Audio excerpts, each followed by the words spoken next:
Bismillahirrahmanirrahim. Assalamualaikum warahmatullahi wabarakatuh.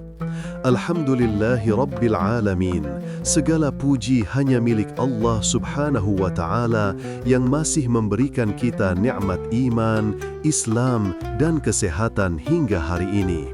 Salawat serta salam semoga selalu tercurahkan kepada junjungan kita, Nabi Muhammad sallallahu alaihi wasallam, kepada keluarga, sahabat, dan seluruh umatnya hingga akhir zaman. Allahumma salli ala Sayyidina Muhammad wa ala ali Sayyidina Muhammad.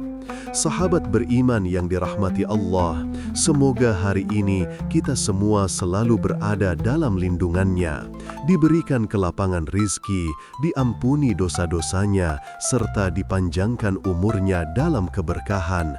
Amin ya Rabbal Alamin. Pernahkah kita merenung dan bertanya kepada diri sendiri, mengapa hidup terasa begitu sulit?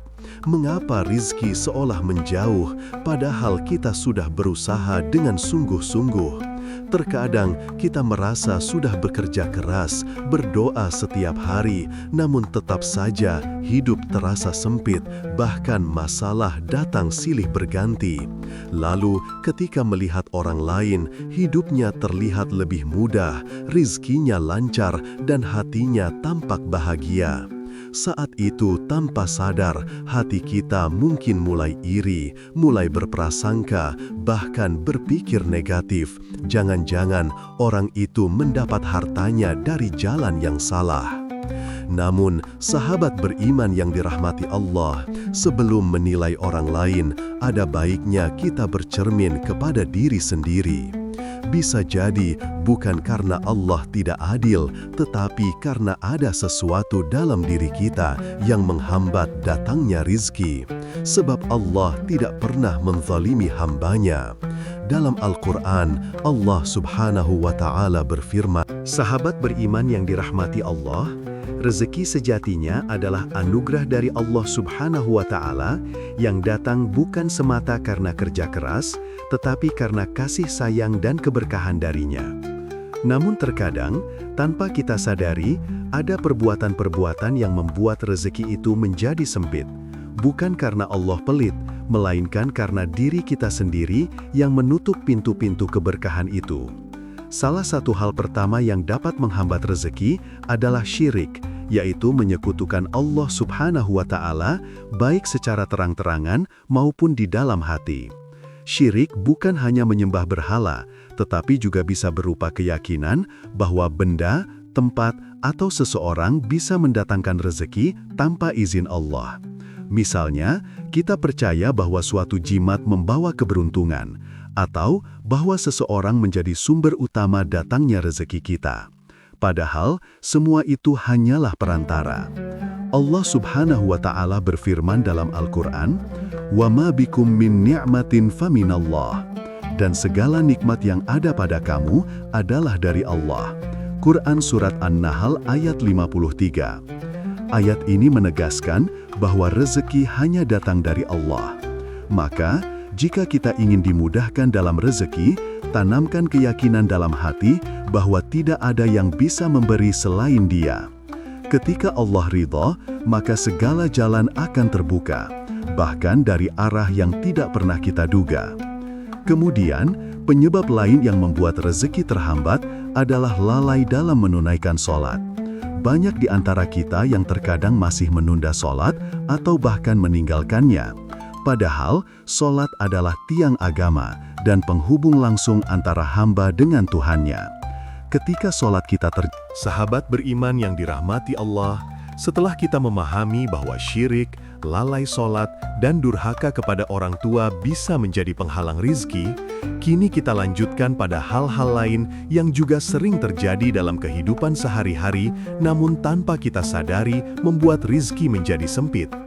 Salah satunya adalah berbohong dan tidak jujur dalam urusan dunia. Rasulullah Shallallahu Alaihi Wasallam bersabda, pedagang yang jujur lagi amanah akan bersama para nabi, orang-orang syiddiq, dan para syuhada. Hadis Tirmidzi. Namun sebaliknya, orang yang terbiasa berbohong dan menipu dalam urusan dunia, apalagi dalam mencari rizki, akan dijauhkan dari keberkahan. Kadang mungkin uangnya banyak, tapi hatinya sempit, hidupnya gelisah, dan selalu merasa kurang. Karena sesungguhnya, rizki bukan sekedar jumlah, tapi ketenangan dan keberkahan di dalamnya. Lalu penyebab berikutnya adalah memutus silaturahmi. Dalam sebuah hadis, Rasulullah SAW bersabda, "Barang siapa yang ingin diluaskan rizkinya dan dipanjangkan umurnya, maka hendaklah ia menyambung tali silaturahmi."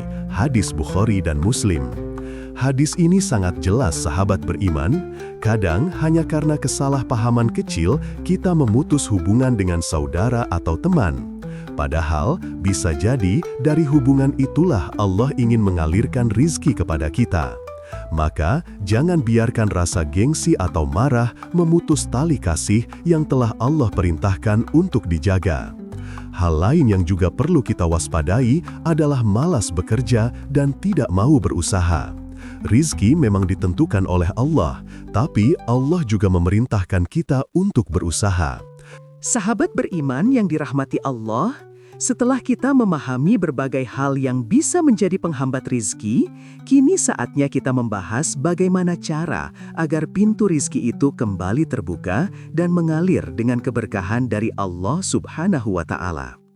Karena sejatinya, Allah tidak pernah menutup rizki hambanya. Hanya saja, terkadang kita sendirilah yang menutup pintu itu dengan dosa, kelalaian, dan kurangnya rasa syukur. Langkah pertama yang perlu kita lakukan adalah bertaubat dengan sungguh-sungguh. Tidak ada dosa yang terlalu besar selama kita mau memohon ampunan kepada Allah. Dalam Al-Quran, Allah berfirman, وَمَن يَتَّقِ اللَّهَ يَجْعَل لَّهُ مَخْرَجًا وَيَرْزُقْهُ مِنْ حَيْثُ لَا يَحْتَسِبُ. Barang siapa bertakwa kepada Allah, niscaya Dia akan memberinya jalan keluar dan memberinya rizki dari arah yang tidak disangka-sangka. Kisah At-Talaq ayat 2-3. Ayat ini memberi janji yang luar biasa. Jika kita kembali kepada Allah, menjaga takwa, dan berusaha menjauhi dosa, maka Allah sendiri yang akan membuka jalan rizki bagi kita. Takwa bukan hanya berarti takut kepada Allah, tetapi juga berarti menjalankan perintahnya dengan penuh keikhlasan dan meninggalkan larangannya, meskipun berat. Langkah berikutnya adalah perbanyak sedekah dan membantu sesama. Sedekah bukan membuat harta berkurang, justru menjadi jalan bagi datangnya keberkahan. Rasulullah SAW bersabda, "Harta tidak akan berkurang karena sedekah." Hadits Muslim. Ketika kita memberi, Allah akan menggantinya dengan yang lebih baik, baik dalam bentuk rizki materi maupun ketenangan hati. Sedekah bisa berupa uang, tenaga, bahkan senyuman yang tulus kepada orang lain. Selain itu, jangan lupakan doa dan istighfar. Nabi Nuh alaihi salam berkata kepada kaumnya,